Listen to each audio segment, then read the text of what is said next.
अस्सलाम वालेकुम नाज़रीन, एक नई वीडियो में आपको खुशामदीद कहती हूँ। आज की वीडियो में आपको बताऊंगी कि मज़ेदार खोपरा फिरनी घर में किस तरीके से तैयार की जाती है, आइए जानते हैं।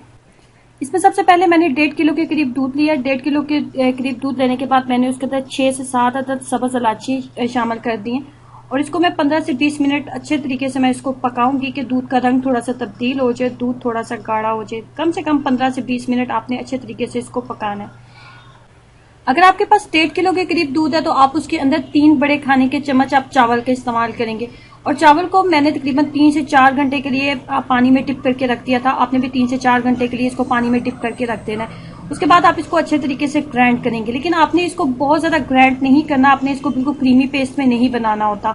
बस एक दफा 2 से 3 मिनट के लिए आपने ग्राइंडर को अच्छे तरीके से चलाना है और आपने इसको ग्राइंड कर लेना है। दाना आपको नजर आ रहा होगा कैमरे में, सूजी से थोड़ा बड़ा है। सूजी जो हम जिसके साथ हम हलवा बनाते हैं, जिसके साथ खीर भी बनाई जाती है, उसका दाना बहुत बारीक होता है। उसके दाने से थोड़ा सा मोटा दाना आपने लेना है। अगर बिल्कुल आप इसको क्रीमी फॉर्म में बना दोगे तो ये खीर इतनी अच्छी तैयार नहीं होगी। चावल के दाने को थोड़ा सा आपने दानेदार रखना है।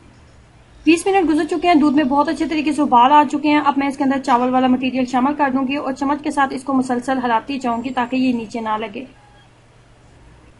जब फिरनी के अंदर इस तरह बबल्स बनना स्टार्ट हो जाए तो इसका मतलब होता है कि फिरनी तकरीबन तैयार होने वाली है। अब यहाँ पे इस टाइम में आपने इसके अंदर एक बड़ा अपने कप दरमियाने साइज का आपने कप लेना है चीनी का और आपने इसके अंदर शामिल कर देना है। अगर आपको ज्यादा मीठा पसंद है तो आप ज्यादा मिकदार में भी मीठा शामिल कर सकते हैं।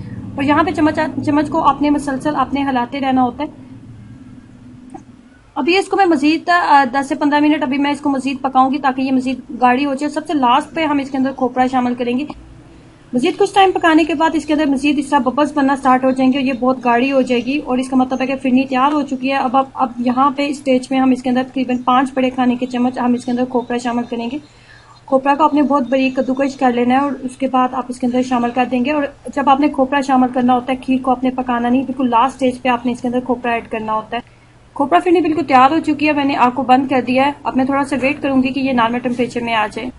इस ईद पे एक दफा इसको जरूर ट्राई करें और अपना एक्सपीरियंस मेरे से जरूर शेयर कीजिएगा कि आपको इसका टेस्ट कैसा लगा। खुश रहें, मुस्कुराते रहें, वीडियो को लाइक करना और चैनल को सब्सक्राइब करना मत भूलें। अल्लाह हाफिज।